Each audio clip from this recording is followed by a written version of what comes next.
Pilot dan kopilot maskapai penerbangan Batik Air dinonaktifkan sementara imbas dari keduanya tertidur sekitar 28 menit saat penerbangan. Diketahui, pesawat Airbus A320 rute Bandara Halu Oleo Kendari, Sulawesi Tenggara menuju Bandara Soekarno-Hatta Tangerang, Banten pada 25 Januari lalu. Kopilot mengaku hal ini bisa terjadi lantaran dirinya kelelahan karena sebelumnya telah sibuk mengurus anak. Menanggapi hal tersebut, Komite Nasional Keselamatan Transportasi KNKT mengungkapkan pengakuan kedua pilot Batik Air yang tertidur saat penerbangan selama 28 menit hingga menyebabkan serangkaian kesalahan navigasi. Berdasarkan jadwal Batik Air Indonesia, penerbangan tersebut memiliki waktu blok selama 2 jam 35 menit hingga sampai tujuan. Kapten pilot akui mengantuk saat kejadian bermula saat kapten pilot yang berusia 32 tahun dan kopilot berusia 28 tahun mengoperasikan penerbangan.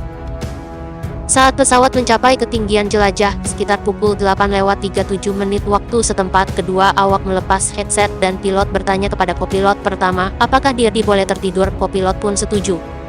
Kopilot pun langsung mengambil alih sebagai pilot selama 40 menit sebelum rekannya benar-benar terbangun.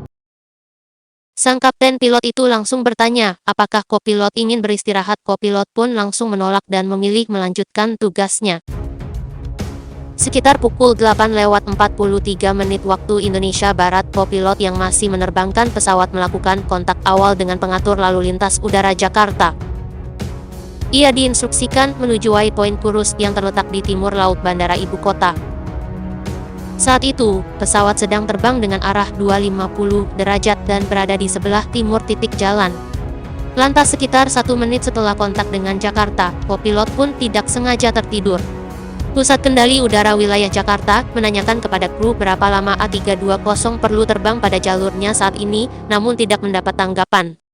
Sejumlah upaya dilakukan oleh kru kendali untuk menghubungi pesawat, termasuk meminta pilot lain untuk memanggil awak pesawat.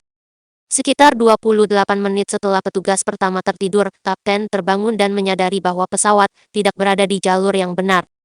Lantas dia membangunkan rekannya dan menanggapi panggilan dari Pusat Kendali Wilayah Jakarta, mengatakan mereka mengalami masalah komunikasi radio lantaran kurangnya respons mereka.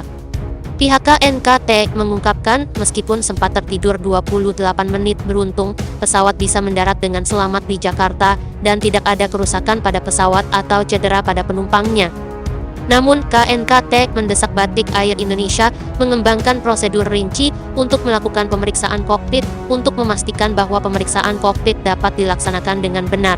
Mengenai hal tersebut, Kementerian Perhubungan juga tegur keras dan investigasi Batik Air untuk pilot dan kopilot yang tidur 28 menit saat penerbangan terkait dengan manajemen risiko atas kelelahan untuk Batik Air dan juga seluruh operator penerbangan.